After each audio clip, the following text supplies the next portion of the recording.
Good morning, everyone. My name is Stephen Kabikoff.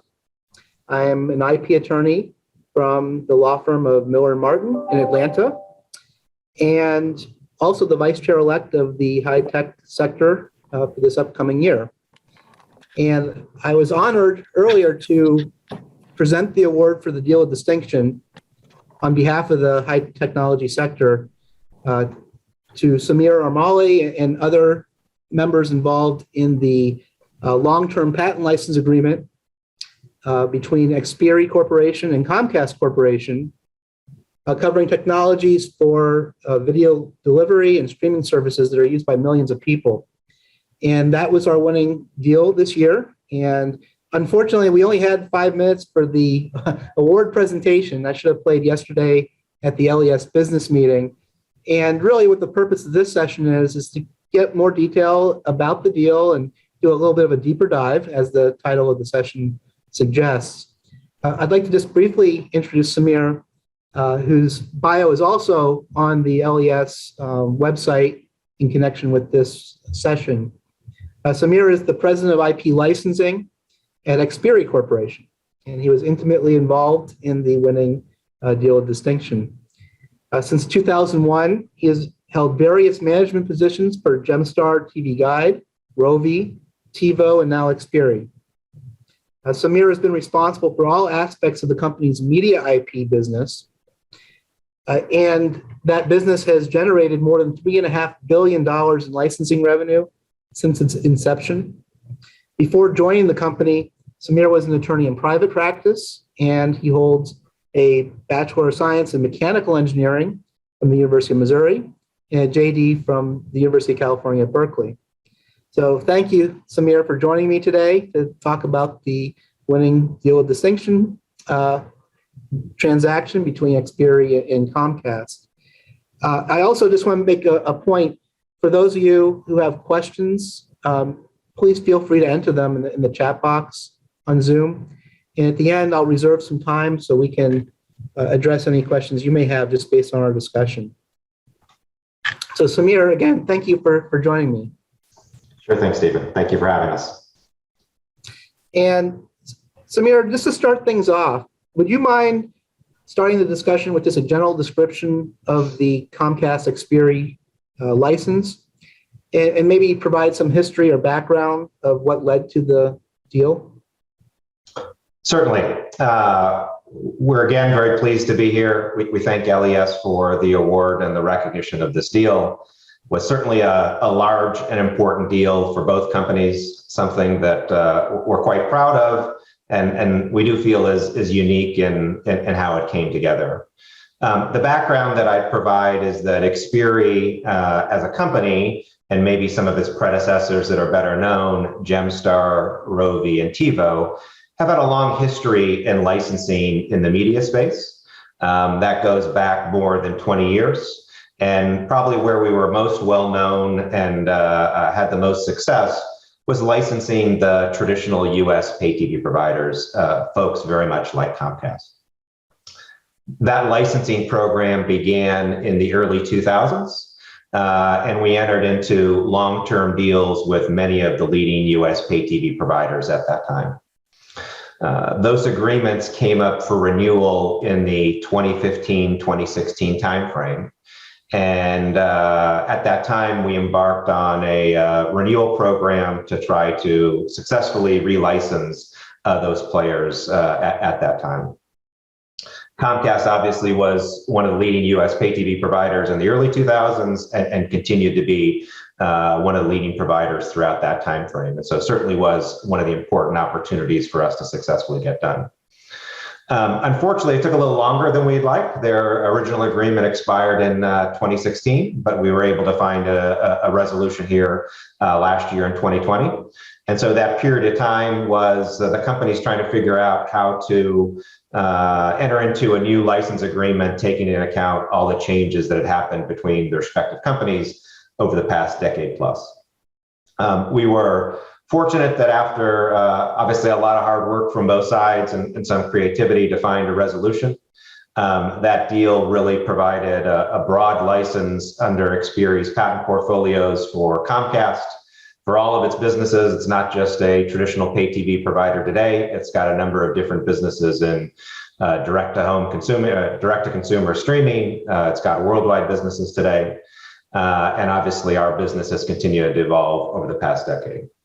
But probably the thing that we were most excited about is, despite the fact it took a while for that deal to get done, it was really a long-term framework that the parties entered into.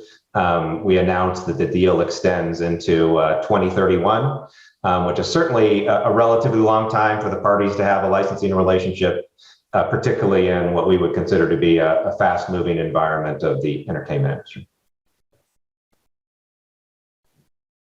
So you said the original license agreement expired in 2016, and were you negotiating the relicense effort for the course of 4 years? That this seems like a very long negotiation period. It was very long and very challenging at times for both sides. So yes, we actually started, even before, given the size of this opportunity and the fact that we had a number of agreements coming up for renewal at the same time, we started our relicensing efforts before that 2016 timeframe, probably a couple of years beforehand. So it has probably been one of the longer deals that I've worked on in my career. Had a number of different twists and turns throughout it. One thing that was going on in parallel is we had success in relicensing the other folks that came up for renewal at that time frame. So all the other folks that had a similar early agreement like Comcast, we were able to get those agreements done in the 2015, 2016 timeframe. But for a variety of reasons, it took longer with Comcast. And so one of the things that was going on in parallel with obviously attempts by both parties to find a commercial resolution was there was parallel litigation that was going on in the background. That litigation had both, all the different forms of ITC, district court, and IPR proceedings going on. I would view the parallel litigation as certainly being relevant, but probably not ultimately dispositive to any of the pieces. In the end, the parties continued to find hopefully ways to bridge the gap and ultimately find a commercial resolution. But what was going on in parallel during that 4+ year period was not only negotiations, but that parallel litigation. That's interesting because I've spent a lot of time as a patent litigator myself, and I do a lot of licensing now. And obviously there's a direct impact often between an event and litigation versus licensing leverage position. Did any of those cases, just out of curiosity, reach a final decision? So they did. What happened was we had actually 3 different ITC cases that went on during that period of time, given the speed of that forum. All of them got to at least initial decisions. So we had initial decision and exclusion order in the first case, initial decision and exclusion order in the second case, and the third case was initial decision that was favorable, but hadn't reached the final decision standpoint. All of the district court litigation had obviously been stayed pending those parallel proceedings in the ITC. And then a tremendous amount of post-grant proceedings at the PTAB as well. I'm surprised that you had so many initial determinations and final determinations before reaching a resolution and reaching an agreement. Another question, just based on the timeline, the fact that it was such a long period of time between the expiration of the first agreement and this new patent license agreement. Were there new assets that became part of the new agreement that were not part of the old agreement? There were. I think the way that we've tried to highlight our licensing program is the strength is really the portfolio. We certainly have individual assets that are, valuable, more valuable than others, and we don't treat every, patent the same in a portfolio that size. But I think one of the things that we've been most proud of is that despite tremendous technological and business evolution in the media space, we've maintained a very relevant portfolio. You can imagine that when the first deals were done in 2003, 2004 timeframe, you go back and think that far, you really were getting still a transition from analog cable. You still had VCRs out there. Eventually it moved to digital cable, you moved to DVRs.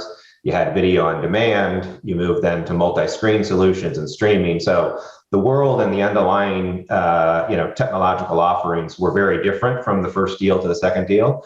But I think we were extremely proud that we feel like we've been able to anticipate where that market's been going. And so we felt like while the portfolio had evolved and was different, we obviously felt that it was more relevant in today's world than it might have been, 10 plus years ago. So as the Dealer Distinction Award winner, there's often some unique aspect to a deal or something that's exceptional that makes it a little bit above and beyond the normal license agreement. And obviously you are very experienced with licensing. You've been doing it for a long time. And I was wondering if you could just describe what makes this deal between Comcast and Xperi unique or exceptional compared to other patent license agreements that you've been involved with. Certainly. It probably will reiterate some of the points we were talking about in a little bit of the context and background, but hopefully provide some more perspective on that. At the top level, it's certainly a large and strategically important and financially important deal for the companies. One that of that size obviously took a fair amount of effort from both companies to figure out how we could find a mutually acceptable agreement. I think, we're both recognized as leaders in our respective spaces. Like I said, I think the company's Xperi and its predecessors have really been viewed as the leading media licensing companies throughout the years. And certainly Comcast is well recognized for its innovative products and solutions. I think it was interesting, as we talked about, we not only had a historical deal with Comcast, but we had been very successful in licensing the rest of the marketplace. And in fact, relicensing the rest of the marketplace as those deals came up for renewal. But despite that fact, it took longer to find a resolution with Comcast. And I think that goes a little bit to some of the, changes in the marketplace we talked about. Again, Comcast business had changed tremendously over the past decade. Our business has changed as well. But the fact that you had, that large a gap, as you talked about there, Stephen, 4 years, that certainly is atypical in our situation. It might be that there's a period from one agreement expiring to the next one, but 4 years is certainly longer than what we would normally expect or really have experienced in any other situation. I think, the last piece, sorry, just to add one last piece, I think the length of the agreement, certainly from our perspective, makes it unique. Given how fast that marketplace is changing, you can imagine, how people were watching video 5 years ago is very different from what people are doing today. The fact that we were able to put in a long-term framework with certainly one of the leading companies in the space, I think gave both sides a little bit of comfort that says, look, these aren't easy deals to reach, and it certainly took a while and lots of effort on both sides to reach it.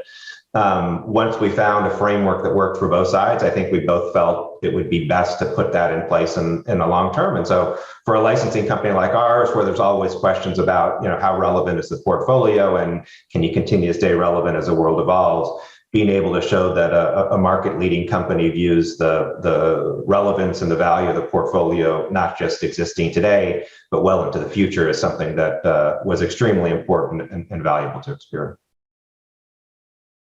So I have just a more general question about the negotiation process, and given the amount of time, and I realize it was very complex. I've been involved in license negotiations where it's very formalized, where we take turns. Here's why you need to take a license, and here's 10 representative patents that we think you infringe, and then the other side does the rebuttal, and then it goes back to the licensor, and the licensor says, here's another 10 patents. And it goes back and forth before you get to the business discussions of money. Was there some sort of formal process like that, or was it more informal compared to other agreements you've worked on?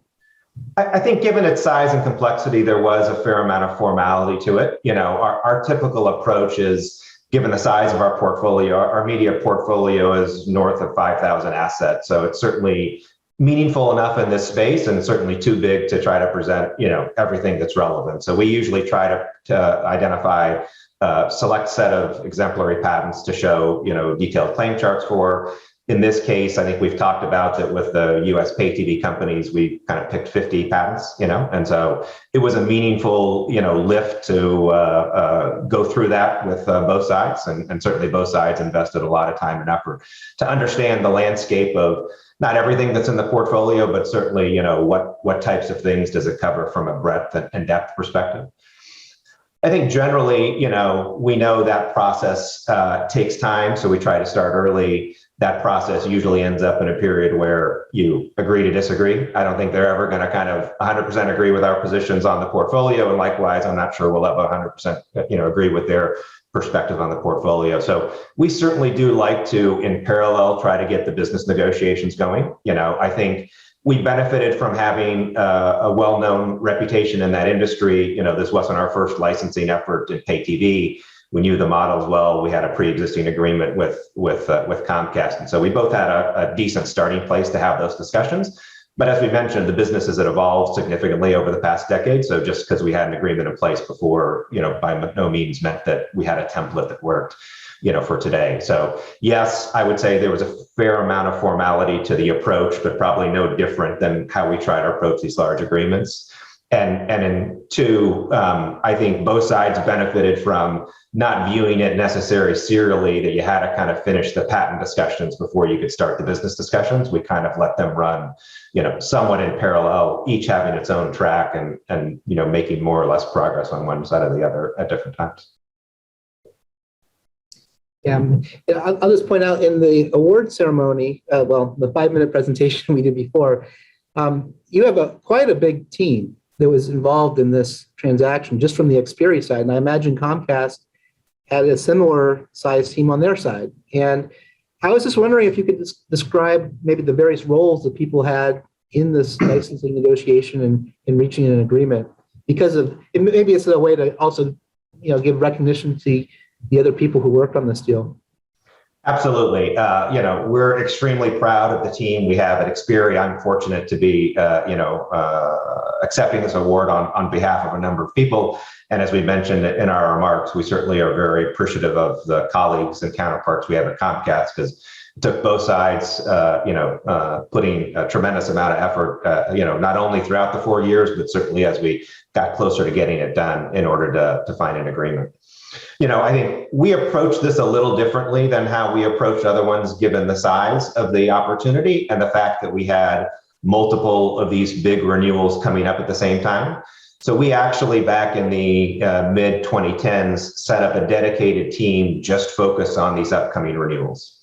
It was important for us to, we have a normal, quarterly licensing program. We're a public company, so, we're out there, closing business and renewing agreements every quarter. But for some of these big renewals, you can't think about it on a quarterly cycle. As you saw, this one took, multiple years to get done. And so it was really important for us that we had a dedicated team solely focused on this and not necessarily distracted by some of the shorter term priorities. So that was one of the big things we did on our team, is we set up a dedicated team, both on the patent side as well as on the licensing side. So they didn't have other responsibilities when we started this program. Their whole goal was to properly prepare the company and put us in the best position to successfully execute on these renewals. Part of that team, obviously, as we mentioned, there was a fair amount of litigation. So in addition to the portfolio team, in addition to the litigation team, a big part of the effort was effectively and properly managing what was pretty extensive litigation over the years. 3 ITC cases in 4 years, as you know, Stephen, no small feat. So we certainly kept the internal team and lots of outside lawyers busy on both sides throughout that process. And in the end, obviously it was, the litigation kind of got put to the side, the patent discussions got put to the side. It really was a business negotiation, just like anything else. We understood each other's respective positions. We hopefully understood each other's respective priorities and try to roll up our sleeves. It says, against that background where we might not agree on everything, how do we find a mutually acceptable agreement that works for both parties? And again, a variety of that team was involved in that from our side. And again, we're really appreciative of the hard work that our counterparts at Comcast did there as well. Yeah, well, that certainly explains why there were so many people to recognize, because you have the patent side, the technical teams, I guess, you have the business side, the licensing professionals, but you also have the litigating, people managing all these different ITC cases and district court cases.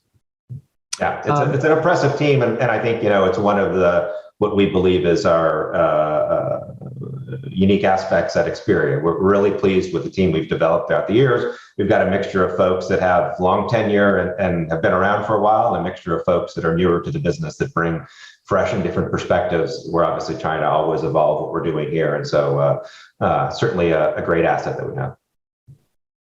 Yeah, it's great that you guys, that you all work so well together with all these different types of individuals, the patent people, the licensing people, the litigators. A lot of coordination, it sounds like. Exactly. So are there any challenges that had to be overcome, at least from the Experian perspective, that may have been unique, or something that you might want to highlight as something like, this was a particular issue that we had to overcome to reach a deal with Comcast, and maybe it's an issue that wouldn't be a run-of-the-mill type of issue, or just various challenges that maybe might be interesting to other people watching this session in case they were to run into something similar? Yeah, I think there were a couple. Obviously, in any deal of this size and complexity, there's always challenges that both sides have to overcome. Sometimes those challenges create opportunities, and so we try to look at it through the right lens. That you try to find the best opportunity that it creates. But a couple of those opportunities and challenges that we face in this situation include, as I mentioned, just a tremendous amount of change from the first agreement. It's always great when parties have reached an agreement in the past, but sometimes you get too wedded to that says, this worked before, why doesn't it work again now? We're both the same companies.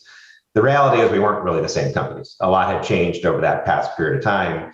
Again, there were technology changes, business model changes, go-to-market changes that really required us to take a fresh look at everything on both sides. And so the benefit of having a pre-existing agreement sometimes is also a little bit the curse, because you get a little bit too wedded to this is how we did it last time, and sometimes you got to break free of that of that perspective.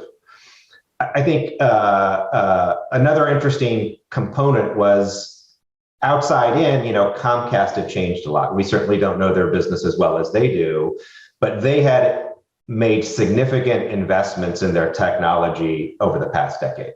It's well known that they hire thousands of engineers to develop what they thought was kind of best in class products. So they were obviously very proud of their own innovation, very proud of the own investment they had made in the product and solutions, and wanted to understand how that was being reflected in terms of changed circumstances between earlier deal and kind of deal in the current status.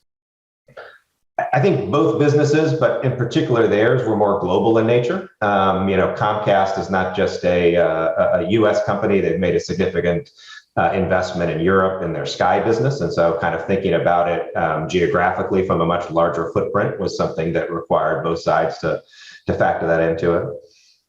And then probably a couple of things that we've talked about, the passage of time, that sometimes creates the natural inclination to dig in your heels. You kind of take a position on day one, and over the 4 years, I think human nature says, why should I kind of change that position? And so that created probably unique challenges on both sides we had to overcome.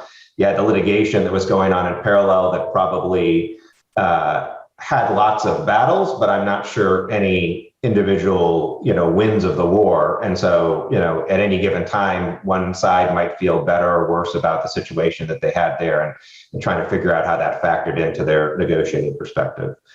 And then obviously last, kind of what's been talked about with all these deals is, the finish line was in the middle of the COVID pandemic. And so figuring out how to incorporate that into how we move these things across the line was certainly a new and different experience for everyone.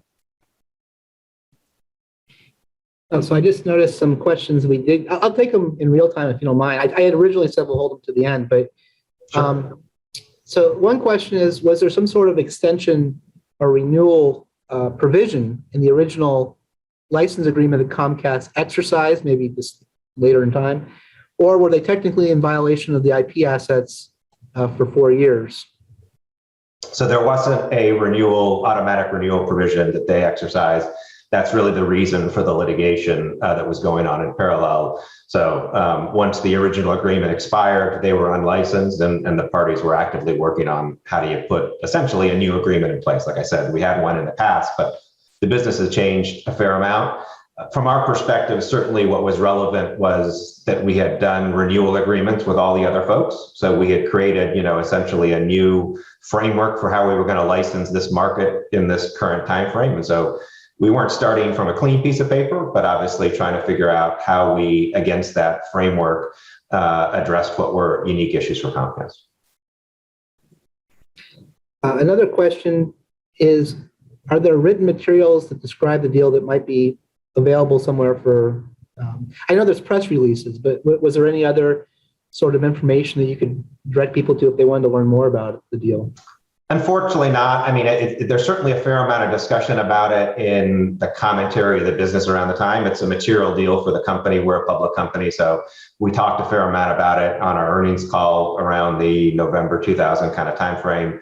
There's some, information about it in our public filings, but given, the agreement between two parties and the confidentiality, other than what's publicly been disclosed, I'm certainly being, cautious in my remarks here and just talking about things generally and what was publicly disclosed, trying to respect the confidentiality of both parties there.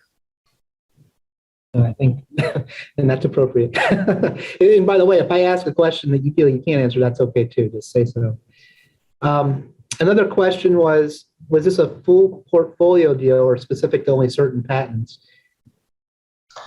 Generally, our licensing has been on a portfolio basis. We have offered people, obviously, if they want to, making sure we're compliant with our obligations. If they want to take something less than the whole portfolio, we're certainly open to that.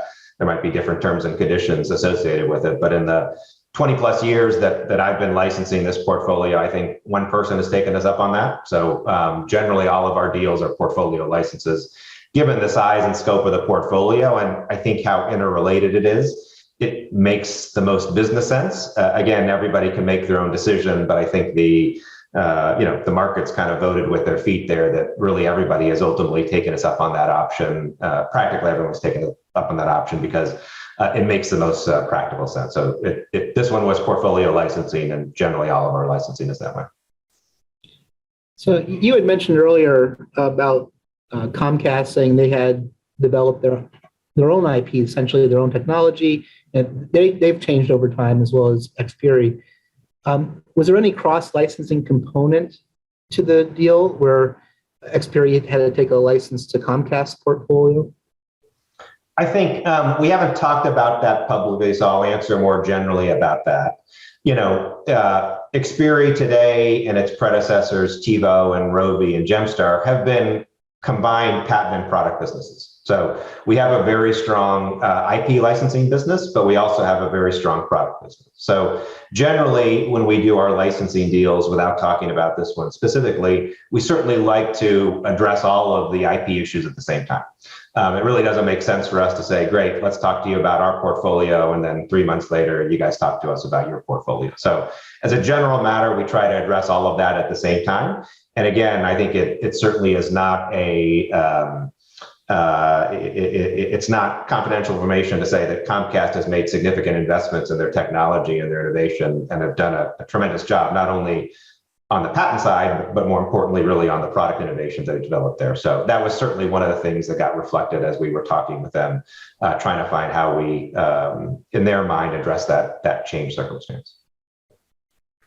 And so there's one more question from the chat room here. And this one, maybe you'll have to keep it a high level if you can answer it all.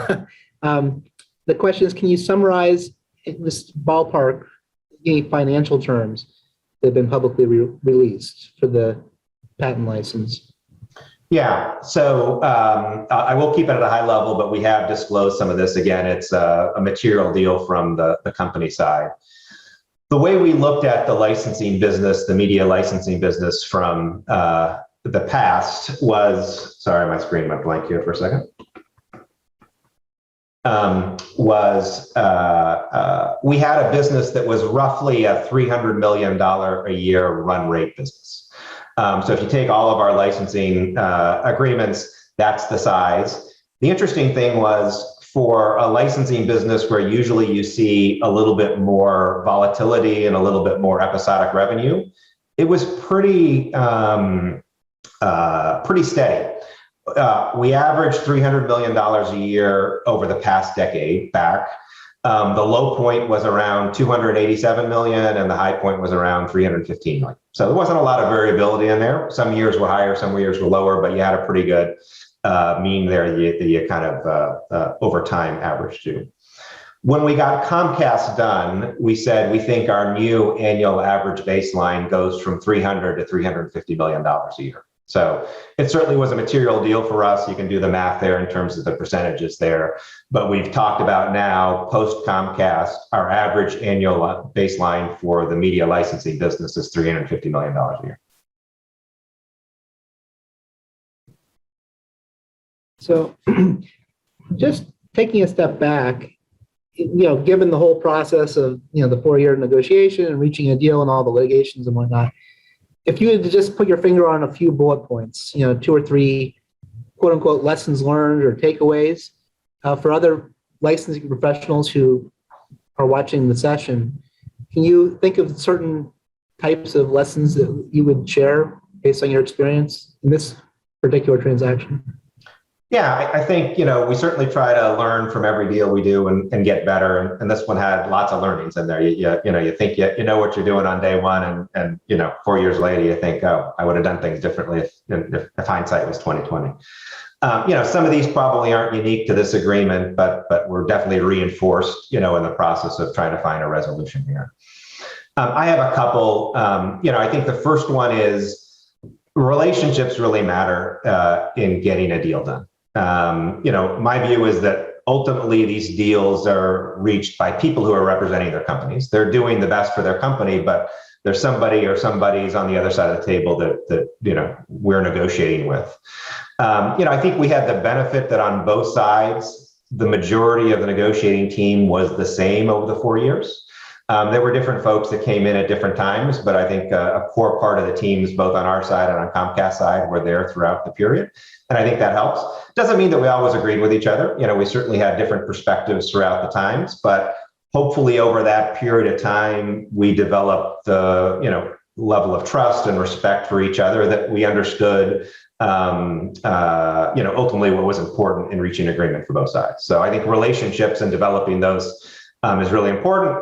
When I look back on my career, I don't think I've done as good a job of that as some of my colleagues have done. And so it's one of the things that I really encourage for our broader team is it's not really just a transactional business. There will be individual transactions, but developing those relationships well in advance of when, those discussions happen, I think has a lot of value. I think a second one is really being transparent, as transparent as you can about the priorities for your side. It's really hard to find a solution if you don't know what's important to the other side. And sometimes in the negotiation, different people approach it differently. I like to be pretty express and frank about what's important to our side, even if that means, maybe opening up, a little bit more early on in the stage than how other people approach this. But I found that to be, the best way to figure out how do we make the right compromises on both sides that are going to get a deal done. If I don't know what's really important to you, or you don't really know what's important to me, it's very difficult, I think, to find that piece. So I think we try to be appropriately transparent and maybe even overly, leaning towards the overly transparent so that there's no confusion about what we have to have in our mind to get a deal done that maybe is beyond just the final economic piece. That being clear about that, what are the drivers, I think has really helped us advance our deals. Again, this one took a little bit longer than what we would say is typical, but hopefully that transparency helped in the end. And then probably last is the consistency and the professionalism about the approach. It's a small world. Some of these folks that we dealt with this time in the renewal with Comcast are the same folks we dealt with a decade ago, and so I think it's really important to be viewed as a company that approaches things objectively, that approaches things reasonably, that approaches things, with a constructive manner, looking for commercial resolutions. Again, it doesn't mean that we always are going to agree with everything, but I think if people view that you've got a consistent and professional approach, you'll hopefully have greater chance of finding that common ground than if they are unsure about what your motives are or don't know whether you're approaching them in the right way. No, that's great. I mean, I think generally those points that you raised are, that applies not just to licensing, it's any negotiation. I was just in a mediation earlier this week, and transparency would have been nice from the other side. You see a lot of posturing, but just knowing what is important up front can be very, very helpful to reaching a deal. Yeah, I find that for us it says hopefully it's helpful to reach a deal or know that we won't. If our objectives are so misaligned that there isn't really an intersection, I'd rather know that on day one rather than after spending 6 months to a year kind of trying to thread a needle through a hole that's not going to fit. So it doesn't exist. Exactly. So just taking a step back, I mean, now that you've reached this deal with Comcast and you have a large, obviously, portfolio for the media and maybe entertainment industries, how do you see IP licensing or patent licensing in particular evolving from this point forward, at least from experience perspective? I think there are a number of things that we see on the other side of getting this deal done. Some are probably unique to our business and some are probably common that other people are facing the same way. This was really a big overhang on the company. It was interesting to see how people reacted to it from the outside in, because we would point people to say, look, we know that we haven't found a resolution with Comcast yet, but we've licensed everybody else in this same space. And clearly, we think, again, out of the top 10 folks, the other 9 matter as, just as much as Comcast. It's not like one is completely different. But there was always this concern, well, maybe Comcast is right and everybody else is wrong, And so for us, getting it done took a lot of time, took a lot of effort, was really important to the company, because I think it really put a large overhang, on the company behind us.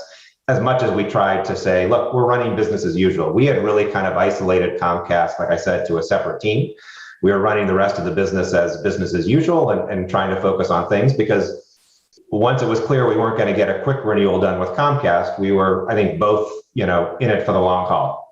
If it took 4 years, if it took 6 years, I think both sides were willing to spend whatever time it took there. But now that it's behind us, I think it opens up some interesting opportunities. For us, a couple of different, I would say, vectors from that. In US pay TV, that really finishes up our licensing of that marketplace through this renewal cycle. So I think people can look at that and say, there's going to be normal renewals come up. We'll have another renewal cycle coming somewhere in the future. But for the most part, they understand our position in that business and understand what that means to us from opportunity. But what's happened over the last, pick 5 years, 3 years, whatever the time frame is obviously there's been a tremendous evolution in how people watch video. It's not that people are watching less video, they're just watching video in different ways, through different platforms, from different services, from different companies and different business models. And so we really have increased our efforts in licensing what we would call the non-traditional video providers, whether that's the general term of over the top, anything that isn't the traditional cable or satellite bill that people have had for the past 20 plus years.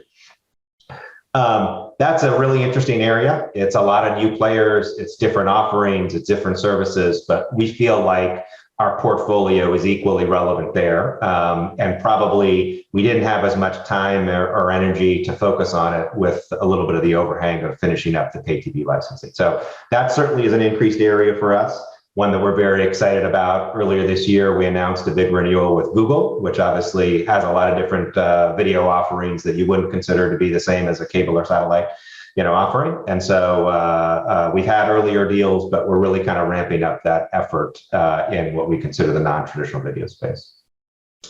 I think another vector for us is outside the US. We've had a lot of success licensing the US pay TV providers, but we do have a worldwide portfolio. It differs in other areas, but in markets where we feel like we've got a strong portfolio, we think there's opportunities.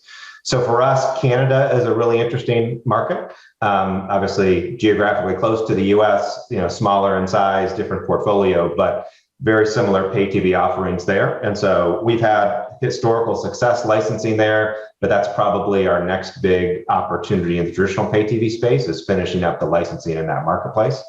We've actually said that in the aggregate, we believe that the unlicensed players in Canada probably represent a similar sized opportunity to us as Comcast did. So it maybe not one individual name there is as big as Comcast, but in the aggregate, it's certainly something that would be meaningful to us.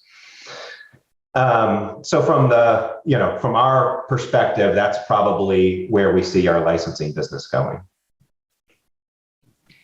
Yeah, no, it's interesting as the technology evolves and new companies pop up, especially like you said with over-the-top streaming and services like that.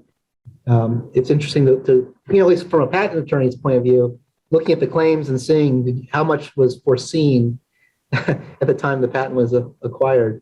Yep. One of the things, we kind of highlight is a couple of these, evolutionary changes we've been at.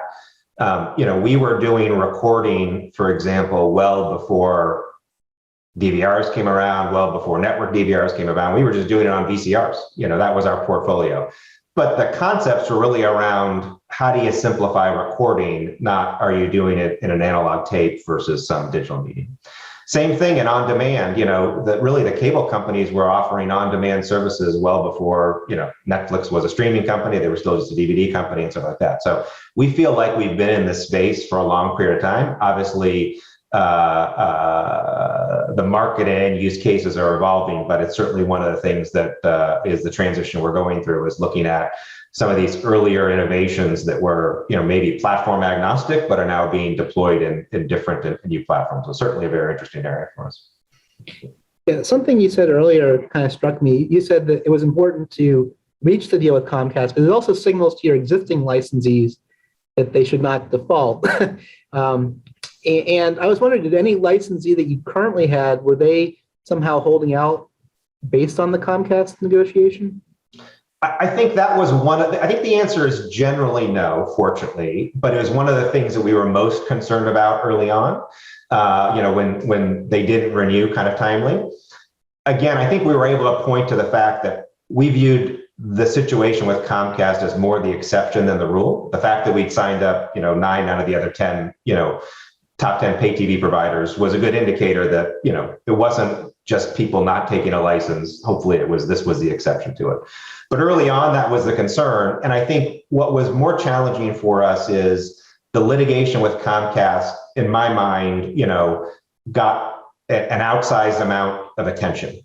Not because it wasn't important to both companies, not because we weren't spending a lot of money on it, but, the individual battles weren't necessarily indicative of where the war was going to end up. And so it certainly took a lot of time for us in our licensing negotiations. We had to spend a lot of time addressing the fact that Comcast was unlicensed. I think we hopefully did a good job about it, and it mitigated the impact. So we didn't have any, I would say, large scale holdouts, but it certainly was a whole new thing we had to address with people, because there was always a story coming out about here's the status of the litigation, and either Xperi is doing better, Comcast is doing better at any given time. And so it would be the issue du jour we had to spend some time on.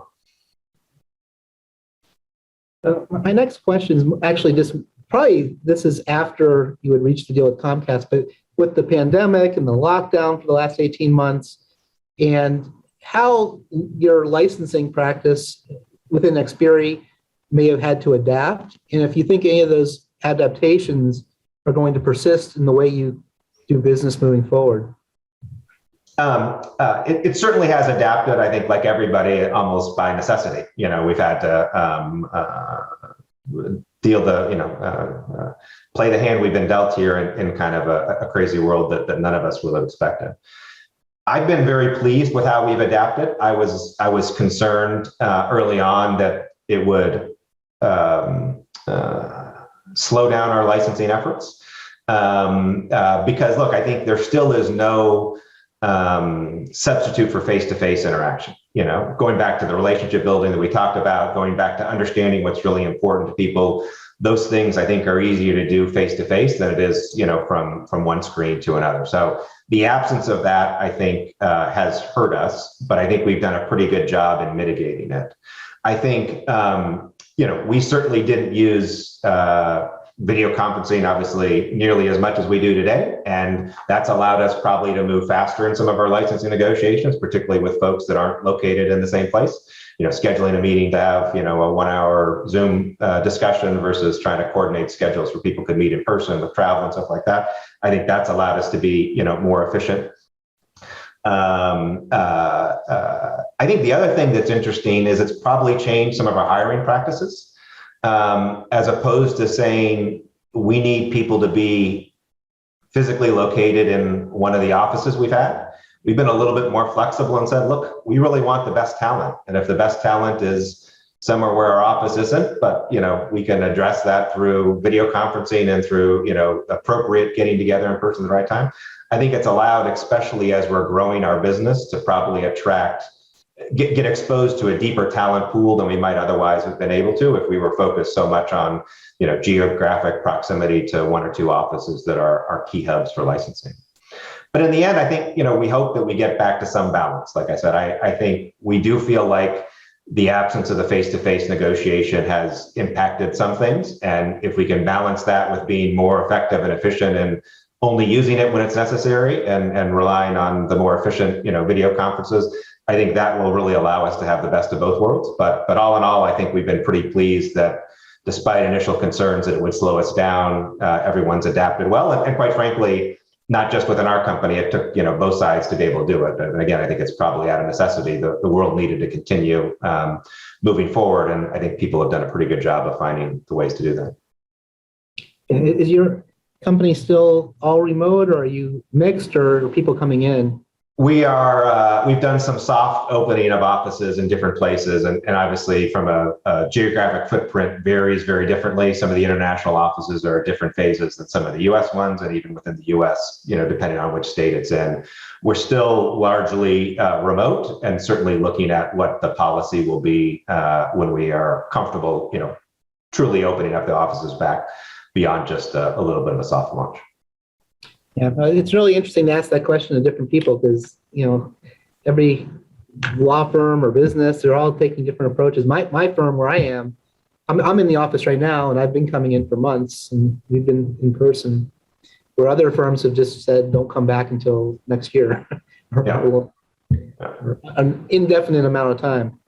But I think it's crazy to think how long that's been and how impactful that is. I mean, you kind of go through your daily life, and, one day goes to the next and you keep doing what you've been doing. But when you take the step back and, in some cases, I think the stat that still surprises me is how much it's impacted the schools. It's now going on 3 school years that this has impacted. That's not trivial. It's going to change the way people think of the world, the way people are used to doing things. And so, I don't think we fully appreciated, speaking for myself, I don't think I still have fully appreciated how much things have changed and will never go back. It's just interesting. What's also interesting is, the importance of the relationship building for licensing really is, it's probably easier to make connections when you go out to dinner or when you meet people in person. But then you made the other good point of, hiring. You get probably more access to talent when someone can live in Texas and work for a California-based company. Yeah.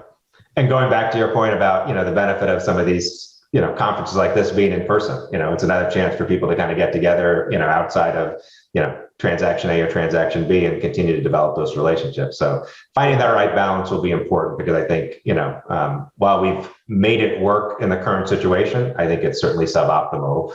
It probably has given us perspective that maybe the way we did it before was also suboptimal when we didn't take advantage of some of these other things. So hopefully in the end, we can find the best of both worlds and move forward that way. But we certainly don't have the answer to it. We're going to be figuring it out over time. I agree wholeheartedly. So I actually have like maybe a couple other questions I could ask, but I want to save some time in case there's any more questions from people listening. I'm just checking the chat box. I don't see any new ones. So we have about 10 minutes. If anyone has a question, I'll ask maybe one more question. And if there's nothing after that, maybe we end a little bit early, which is fine too. I was just wondering, in terms of the broader IP licensing market, if you have any thoughts about how that's going to evolve, in terms of these getting big patent license deals like the Comcast deal done in the future, and if you see more licensing opportunities or more challenges ahead. I think I think we're generally positive about the market today. The pendulum kind of swings back and forth over the times in terms of either being more conducive for patent licensing or less conducive for patent licensing. I think our view is we're not really looking for it to be tilted in our favor one way or the other. We just want a neutral playing field. I think our view is if we have a neutral playing field, we're very confident in the assets that we have. We're confident in our approach. We're confident in the fact that we think we can, and our history shows we've been able to do deals with large companies, small companies, US companies, international companies, pay TV companies, OTT companies. So if the playing field is neutral, we think we're going to have more chances for success than not. In the past, it's probably been in our mind a little bit, an uphill climb at times for us. And so we're pleased that we think the pendulum is swinging a little bit more back to neutral. But I think there's a couple of big wild cards out there that we don't know about. There's, a renewed round of legislation people are starting to propose for changes to the patent system. And so a lot, I think, will depend on where some of that ends up. We always believe that the system can be improved, but our hope, again, is that it's improved, in a more balanced way, and the things that are good for implementers are also considered in the same things that are good for patent owners. And then you also have, some new leadership at the PTO that we're waiting to kind of see where that is. So I think we feel generally pleased with where it's at. Feel like it's moved in the right direction. We don't feel like it needs to course correct, largely either way. But probably the developments on both the legislative and administrative front, in the next, short period of time are going to be very impactful potentially in terms of whether that view changes or not. So we do have another question. I'm going to try to rephrase it. The question, I think, if I understand correctly, is, Comcast was not taking a license for a long period of time. You had to go through all this litigation. And it seems like, obviously, that's something that was not satisfactory to Xperi. What was the reason that Comcast was holding out? Was it a dollar amount, or were they just taking the view that they didn't infringe, or all your patents were invalid? Was there just kind of a common theme about why they were holding out so long? I can't speak for Comcast specifically, but I'll try to give some general, perspectives on it. I think given the portfolio size we have and the success we've had licensing, it's very difficult for someone to say, we don't need a license. It's in our view, practically unreasonable to take that position. You could take the position that our patents aren't worth very much. We would disagree with you, but I think usually these things break down in our situation over economics, as opposed to need for a license. Now, the two are not unrelated, so I don't mean to, suggest that, there's not a correlation between the two. The more relevance or value you see in the portfolio, the more you're willing to pay, and all those things kind of play out. But generally speaking, and probably no different than any large portfolio holder, it usually comes down to economics. And so I think, the fact that it had been a long time since our first agreement had been done, the industry had changed. I think there were questions on what's the right model going forward, and was the right model closer to what we thought it was or close to what they thought it was. And that probably was where the vast majority of the initial differences started. And then over time, we found ways to hopefully close that gap and found ways to find a mutually acceptable agreement. I think we have time for another question. There's a question about patent prosecution and whether Xperi typically handles that in-house, or I'm guessing with such a large portfolio, you probably have a whole slew of law firms that are handling your portfolio from the prosecution side. Yeah, for us, the prosecution is very strategic. I started as a patent prosecutor. I wrote my first patent application for the company in 1995, so it's something I'm very passionate about. The model we have is we've got a small but talented team in house that's really charged with overseeing the strategic prosecution of it, but we use outside firms to implement that. I think one of the benefits we've had is we've really had a relationship with, we've consolidated the prosecution at one firm on the media side. We've had a relationship with that team for close to 20 years. So while they are an outside firm, and certainly their constituents have changed over the years, we viewed them as almost a core component of the internal team. So very seamless between internal and external, very strategic. Our view is that's what we're investing in our business. And so, we're certainly not looking for the lowest cost solution. We're very cautious with the dollars we spend, but we view it's a strategic investment for the company and structure the teams both internally and externally that way. All right. I think the last question may have been touched on already. So, well, Samir, I wanted to say thank you again, and congratulations to you and your team and the Comcast team on the other side on reaching a deal of this complexity and this magnitude and this duration, which a long-term patent license agreement. And I think it's well deserving of our deal of distinction award this year. And I hope we get such quality deals in the coming years. And I also want to thank the audience members who joined us live for the session. And this is not pre-recorded. And obviously it will be made available if anyone wants to rewatch it, or hopefully we'll get some new people to watch it as well. And with that, unless anyone else has any thoughts, I want to thank everyone, Samir in particular, and hope everyone enjoys the rest of the conference. Thanks, Stephen, and thanks to LES for the award and for including us with this. All right, thanks again. Bye.